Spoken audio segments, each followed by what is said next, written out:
नमस्कार साथियों। तो आज है 16 मई 2026। दोस्तों लास्ट डे बाजार जैसा वीक भी था, काफी वोलेटाइल भी था।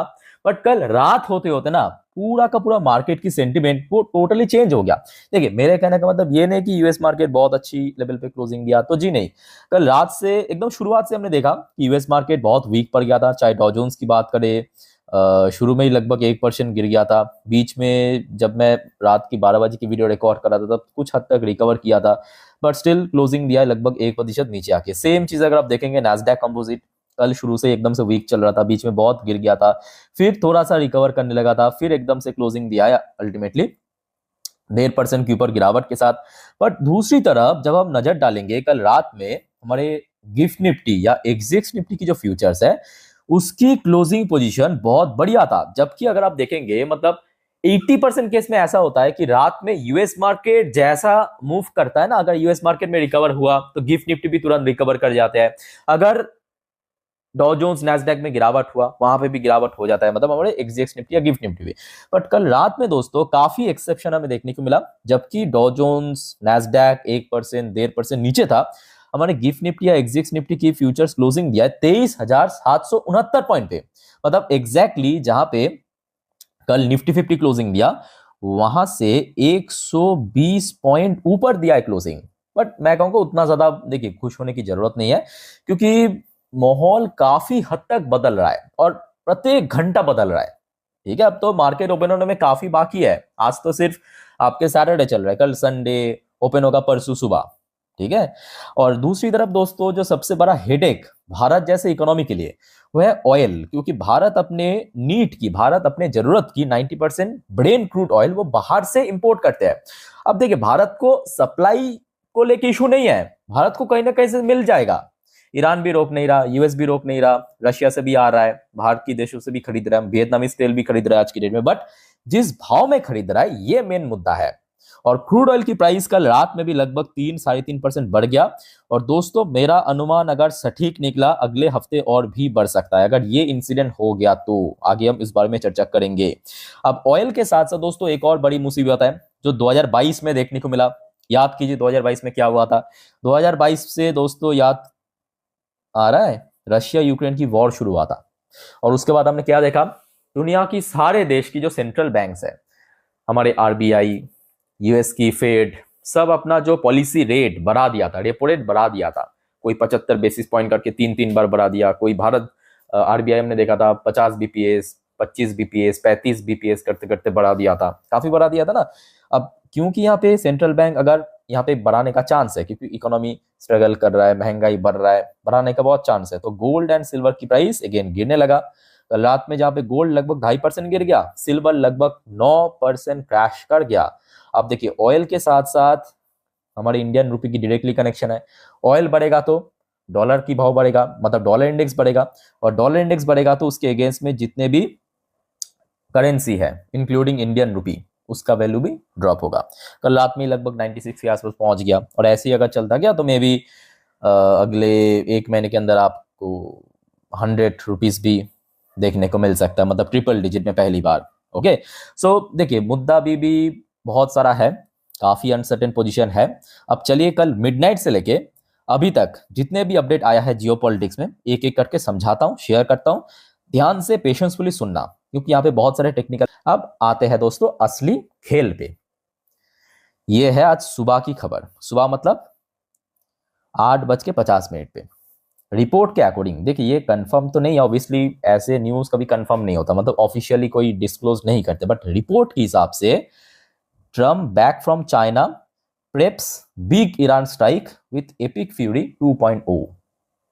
चाइना से वापिस आने के बाद अब शायद ट्रम्प मतलब यहाँ पे यूएस एक बहुत बड़ा हमला करने की प्लान कर रहा है।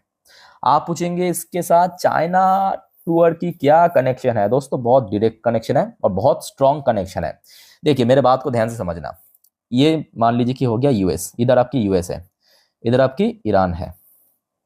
ठीक है, अभी तक क्या हो रहा था, मतलब जितने भी दफा की वॉर हमने देखा सीज फायर होने से पहले, यूएस लगातार ईरान के ऊपर हमला कर रहा है, ईरान भी उसको काउंटर कर रहा है इक्वली। ठीक है, बट ईरान के लिए एक बहुत बड़ा एडवांटेज क्या था कि चाइना की तरफ से लगातार ईरान को एड मिल रहा था।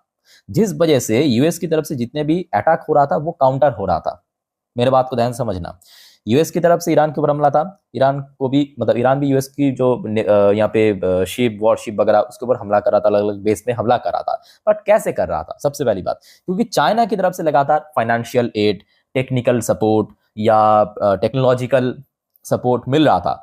अब जिस वजह से ये जो यूएस की चाइना टूर है ये वेरी इंपॉर्टेंट है। और रिसेंटली हमने देखा चाइना की जो प्रेसिडेंट है शी जिनपिंग, वो भी अपने स्टेटमेंट में कहा कि ठीक है मतलब ट्रम्प टूर के दौरान कि हम ईरान को और कोई एड प्रोवाइड नहीं करेंगे, और साथ में ये भी कहा कि ईरान फ्यूचर में कभी भी न्यूक्लियर वेपन रख नहीं सकते और स्टेट ऑफ हॉर्मुज को रीओपन करना पड़ेगा। ऑलरेडी आपको मैं परसों दे दिया था ये अपडेट, आई होप कि आपने देखा होगा, है कि नहीं? तो जिस वजह से इस बार जो हमला होगा ईरान के ऊपर अगर कर दिया तो, क्योंकि ये देखिए कुछ भी ऑफिशियल तो ये सब चीज डिस्क्लोज नहीं होता कि हाँ मतलब उस दिन उतने घंटे से हम हमला करेंगे, बट रिपोर्ट के हिसाब से आया है कि कहीं ना कहीं फिर से फुल फ्लेज वॉर शुरू हो सकता है।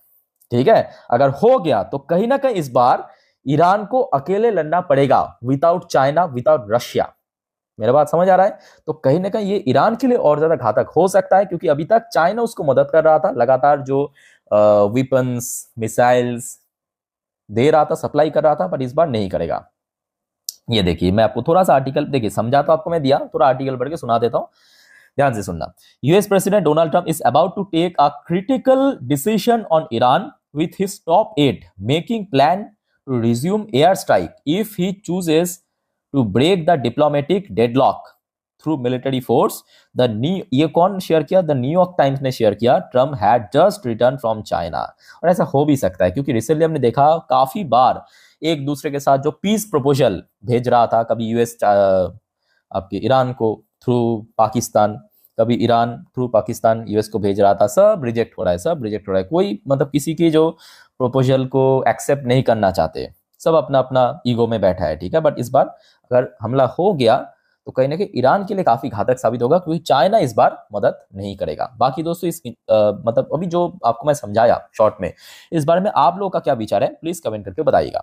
अच्छा, उसके साथ साथ दोस्तों आ जाइए, नेक्स्ट एक और अपडेट आ रहा है आपके, ये देखिए यूएस ईरान वॉर। अच्छा, इजराइल और लेबनान के बीच जो सीज फायर वो तो ऑलरेडी खत्म होने को है, फिर से उसको एक्सटेंड किया गया है, किया गया है, यहाँ पे आ चुका है खबर। और उसके साथ साथ ये भी कहा गया कि ठीक है इजराइल और लेबनान के बीच सीज फायर तो हुआ है, बट ये जो बीच में मतलब ये जो 45 डेज के, उसके बावजूद भी लगातार इजराइल की तरफ से हमला चल रहा है। ठीक है, अच्छा एक और दोस्तों मैं आपको खबर दे देता हूँ, ये खबर आ रहा है आपके तेहरान की तरफ से। Tehran too soon announce Hormuz transit mechanism collect fees से ईरानियन एमपी। ये ईरान की एक एमपी मेंबर ऑफ पार्लियामेंट ने कहा कि ईरान बहुत जल्दी स्टेट ऑफ हॉर्मुज से टोल कलेक्ट करेंगे, जो मैं कहूँगा बिल्कुल ही अच्छी बात नहीं है।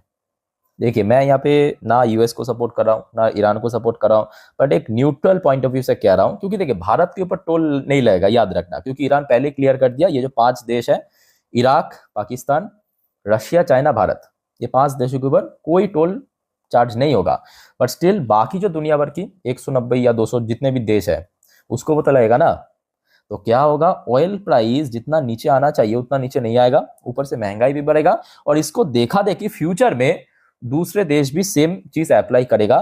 तो कहीं ना कहीं और ज्यादा दुनिया की इकोनॉमी के लिए एक, समझ पा रहे हो, एक प्रेशर बन जाएगा।